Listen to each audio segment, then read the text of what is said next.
muke gani a duniya wanda ya zama symbolic ga haraka addini ko limamin makka ne kai yanzu haka ɗauki kamar misalin limamin makka da ni da ke nan wurin sallar shi da azumin shi wani amfani za su mini dan ina musulmi yana musulmi ko a duniya ko a lahira da kalmar shahadar shi da sallar shi da menene nashi na addini ba abin da za su kara ni ko ba in yi sallah ba a bani lada in yi salati ba a bani lada haka in nayi ba a bashi lada kenan ɗan uwantaka ta musulunci ba haka bane kawai da mutum ya zama musulmi ya zama ɗan uwanka a'a sai ya cika ka'idodin nan da manzo ya shimfiɗa sai in ya fita daga sharrinka ka fita daga sharrin shi wannan abin ne ya zamana ‘yan uwantaka shi ya sama a Ƙur'ani ba ‘yan uwantaka aka ce ba ikiwan aka ce kama an zama wani kamar wa da ƙane ko haka shi ne ke da kwai a musulunci ikiwan ne musulmi dukansu ikiwan ne to kuma wannan abin kalmar dole ko ta ɗabbaka ga jama'a sai ta riga ta zama ta cika ƙa'ida in ba ta cika ƙa'ida ba babu ta kuma wannan ƙa'idar da aka sharaɗa a musulunci duka ba fulatani ba ko ɗaya wanda ya cika ya yi amfani da addinin ya cutar da mu ya kashe uwayenmu ya yi zalunci ba abin da ba su yi ba da wannan abin kenan yan uwantakan musulunci ma da ke da kwai babu ta tsakanin bahaushe da bahaushe da fulatani inda wannan sharaɗin da ka karya su ka karya wannan idan akwai mutane kaga ai an da anan ne fulani su ce mu je mu sara Oh, I'm sorry. Mute ba, I'm sorry. yawwa kenan an karya wannan garkuwar ta yan uwantaka ta addini da mu da fulani babu wata yan uwantaka ko a addinan can yaudaran mu ce kawai suke sun san da wannan makaman na addini da ba su son a taɓa shi ne ya rage musu kuma da shi ne ɗan fodiyo ya cuci kakanninmu da shi ne yanzu ma suka dankwahe hausawa ba su siyasa suka karɓa duka madafan iko shi yasa suke komi don su kare wannan abin kuma suna haɗa mu gaba tsakanin bahaushe musulmi da bahaushe ba maguje ana son wai a kyamaci ba maguje ka ji tsoron ba maguje ni ina son ɗan uwan hausa su yi lissafi wai don mene malaman fulani ke tsoron bahaushe ba maguje ai nan ne ayat tambayar take don me suke tsoron bahaushe ba maguje ba sa tsoron bahaushe musulmi kamar yadda suke tsoron bahaushe ba maguje to yan uwanmu kowa ya koma ba ya karatun tarihi ya gani yan sarautun hausawa wanda suka yi saura ga hannun hausawa ba musulmi bane suka kwato su ko kuma suka yi tsayin daka yan uwansu musulmi suka riƙe wannan masarautun maguzawa ne ku ɗauki a nan Katsina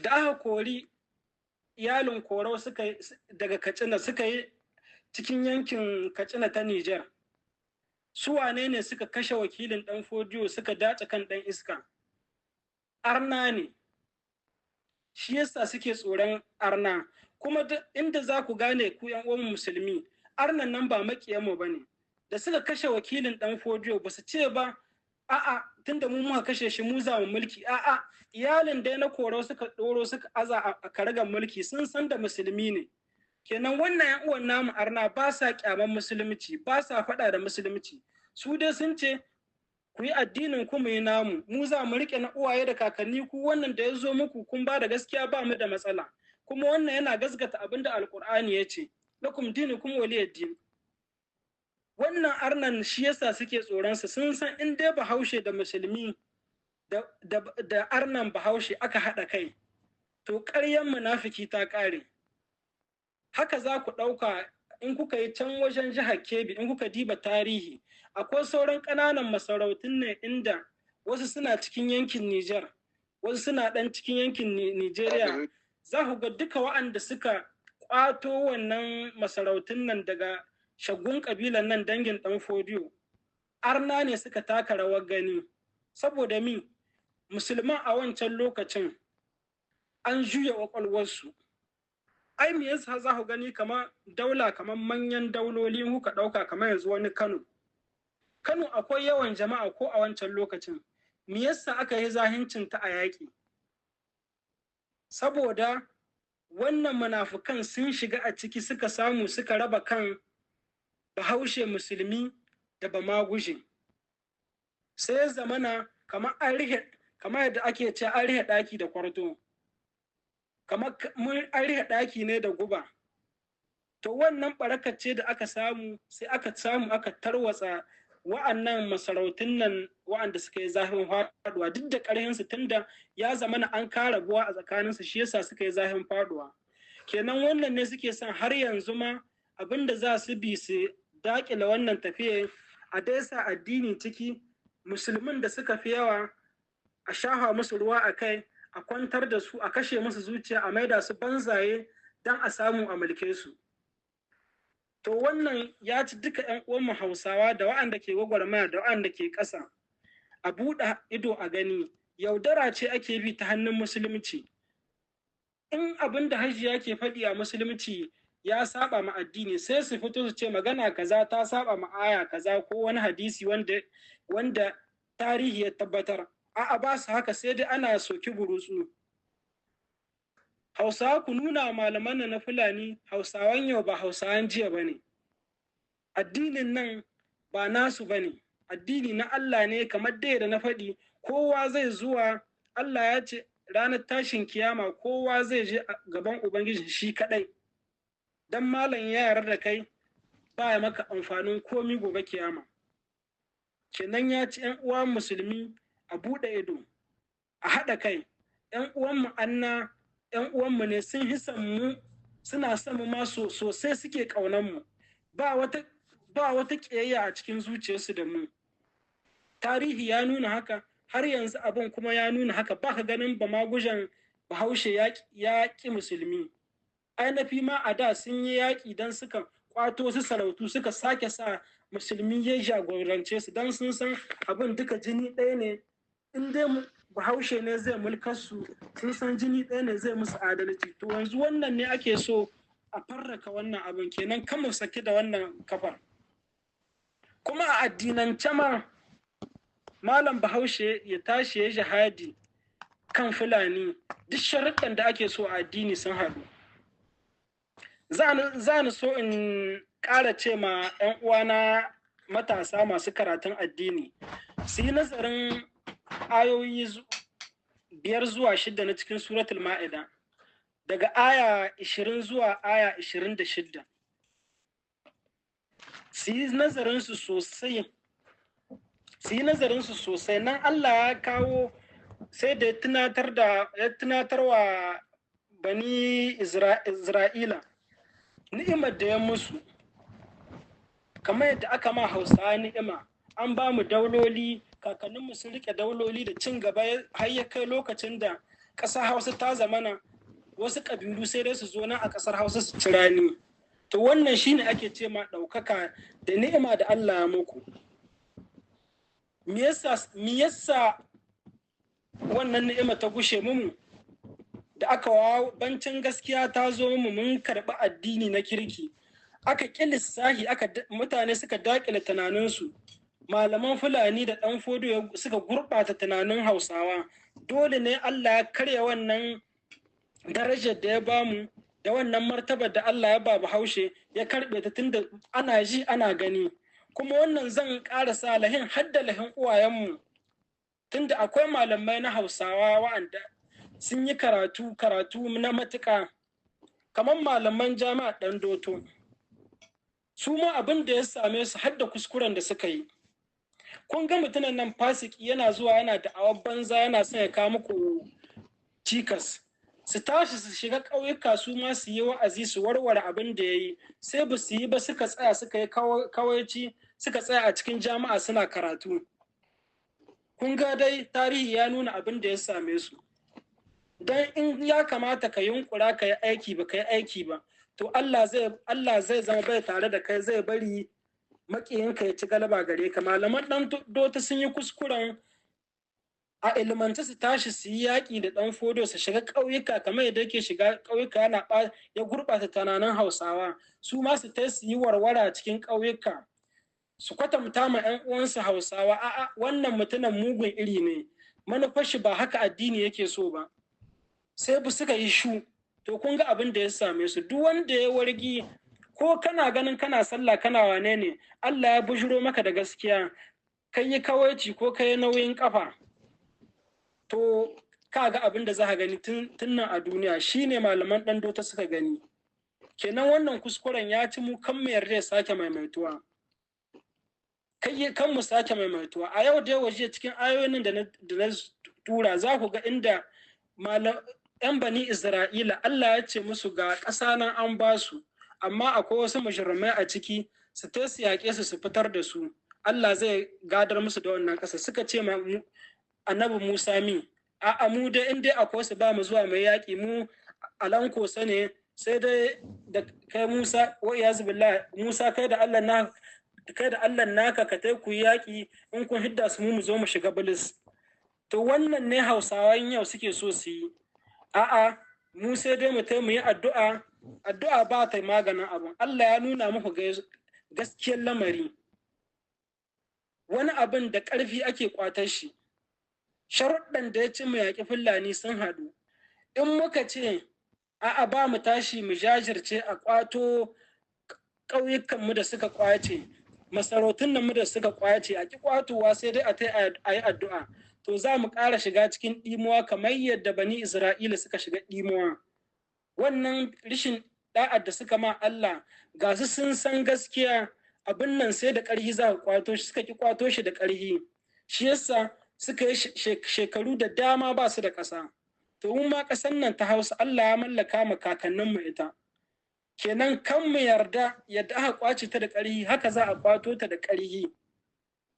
Sannan ne Allah zai zama tare da mai haƙuri, tare da mai gaskiya. Amma in ba haka muka yi ba, to ‘yan uwana Hausawa, gobenmu ba ta yi kyau ba. Kenan dole sai an tashi. Wannan zan ƙara maimaitawa ‘yan uwa waɗanda ke karatun addini, ku yi nazarin ayoyin nan sosai. Za ku ga exactly abin da ƙasa Hausa ke ciki ne yanzu. Zan sake nanata ku yi nazarin ayoyin suratul Ma'ida daga aya ta 20 zuwa wajen aya ta 26. Ku gani yadda bani Isra'ila suka yi da su da annabinsu da ubangijinsu da gaskiya ta zo musu, kuma me ya same su. Kenan kan mu yarda mu ma mu shiga irin wannan kuskuren. Hikimar da ake ba da kissoshi a Ƙur'ani ba dan ba ana ta gayin su ne kamar ana ta al'ajabi ana kabbara. A'a, Allah ba kabbara ba yake so. Abin da ke da koi ciki, amfanin da ke da koi ciki shine ya ci mutane su gane su yi hankali. Shi yasa Allah ya ce Qur'anin ma ga masu hankali aka sabko shi. In aka gaya muku wata kissa, sai ku ɗauki wani karatu ne ke da koi cikin wannan kissa, sai ku yi aiki da shi. To yanzu mu ma shine ya rage mu da iyayenmu. Kan mu yarda mu sake maimaita kuskure. Idan ka yi kuskure, Allah ya nuna maka gaskiya ka sake wannan kuskuren, to matsayinka ba ya sauya ba. An yaudari uwayenmu da addini. Wasu suna da, a nan ne zan ƙara jan hankali ga malamanmu na Hausawa wanda suna da ilimin addini, har yanzu kawai ya hana su magana. To su tuna da kakanninsu malaman doto. Shahararrun malamai ne masu ilimi, amma sai suka ce su za su tsaya a cikin masallaci su yi karatu, su yi ibada, su yi addu'a. Bayan waje sun san da cewa wani abun ba addu'a ke yin shi ba sai kafa da hannu. Suka ƙi yin wannan aikin, wannan jihadin da ya ci su yi da hannunsu. Wannan abu yana iya samuwar ku. Yadda ya samu kakanninku, haka na yanzu in kuka sake wannan maimaita kuskuren nan, haka wannan abin zai samar ku, kuma kaskanci ya ƙara samun mu. Kenan sai an tashi. Kuma gwagwarmaya ta addini dole sai an warware. Nan ne kullum da ke da ko ake cutar mu da shi. An raba mu, wannan wane ne, wannan wane ne. Ai za ku gane makircin wannan ɗiyan Fulanin. Duk inda aka hiddo wata sabuwar ƙungiya ko wani shegantaka wadda za a ma addini makirci, sai ka ga wani ɗan iskan Bafulatani ya tafi ya ɗauko wannan abin. Duk inda ake yanta sai ya ɗauko wannan ƙungiyar ya kawo ya kafa a ƙasar Hausa, ya zo ya ƙara farraka jama'a. Kuma ku tuna, ba abin da Allah ya yaƙa a cikin Ƙur'ani kamar raba kanin jama'a. za ku iya tuna cikin suratul taha da majadalar da aka yi da kakanmu annabi Musa da ɗan uwansa Haruna da Musa ya tuhumi ɗan uwan shi don mi bai hana bani Isra'ila ba su yi bautar saniya, ya ce abin ya yi tsauri ne, abin da yasa bai karya inda ba gaba ba don kan bani Isra'ila a raba kanunsu, ya kwammace ya ɗan jira kaɗan hadda akwai wasu wanda ke shirka har Musa ya zo ya gyara abin da Musa ya zo iske al'umma ta baje. Kenan duk wanda zai shigo maka da sunan addini don ya raba kanka da kai da ɗan uwanka, kusan da wannan ba addinin Allah ba ne, addinin karmatanci ne da addinin ɗagutun Sokoto. Kenan wannan a kiyaye shi. ‘Yan uwa a tashi a yi karatu, a yi dogon nazari, malamanmu kuma wanda suka yi zamansu cikin zaure sai ana ɗumi a wayan ma kai ‘yan uwa kai, ko da ba ku da babban mambari inda za a ku wannan lokacin na social media da ‘yan salularka ta ƙarama kana iya ɗan audio ɗan ƙarami, wannan ya tura ma wannan, wannan ya tura ma wannan, saƙo sai ya kai inda ake so. Wannan ne kuma za ku malamanmu za ku sauke nauyin da Allah ya aza muku. Dan malami bahaushe abu guda ne Allah zai tambaya ka gobe, me kawa ‘yan uwanka Hausawa wa'anda ka fi su karatu, wannan ne za a tambaya ka, ba a tambaya ka ko ka musulmantar da Laraba ko ka musulmantar da waye da waye, a'a ‘yan uwanka za a fara tambaya ka. Saboda mi manzo Allah sallallahu alaihi wasallam ma da aka sabko mishi addinin, so aka ce fara gaya ma ‘yan uwan shi na kusa, kuma da ya zo haka yayi, ya gaya ma matar shi, ya gaya ma ‘ya'yan shi da ‘yan uwansu, familin shi ya fara gaya ma, sannan ne ya tafi ya gaya ma wasu na waje. To kuma wannan nauyin malaman mu Hausa da har yanzu wasu sun kyale, wannan nauyin na a wuyanku. Ku taso ku fito ku gaya ma ‘yan uwanmu addini yadda yake. Wannan addinin da ake zuwa a mumbari ana zagin mutane ana kabara ba ya hidda mu gaci, kuma ba ya sa a yi ilimi. Tunda ni zan iya tuna lokacin muna yara, har da lokacin karatu bai yawa ba, amma mutane sun yi tarbiyya, sun yi sanin ma ya kamata. Tunda a wancan lokacin in babu wani mumbari ana ta kuwa ana yaɗa baɗala a mumbari, in mutum kana da tambaya, in namiji ne kai bayan sallar la'asar sai ka tai akwai malaminku na anguwa, algawar ta malam sannu ka zamna ka ce ina da matsala kaza bisa kaza, in arwalla ce ka gaya mishi ya ake kaza a kaza, sai ya zamanar da kai ya kwatanta maka gashi ga maganar malamai, ga hadisi, ga aya, ga yadda ake wannan abun. To daga nan wannan matsalar ka zama malami, kai ma za ka zo ka gaya ma ɗiyanka, ka gaya matarka.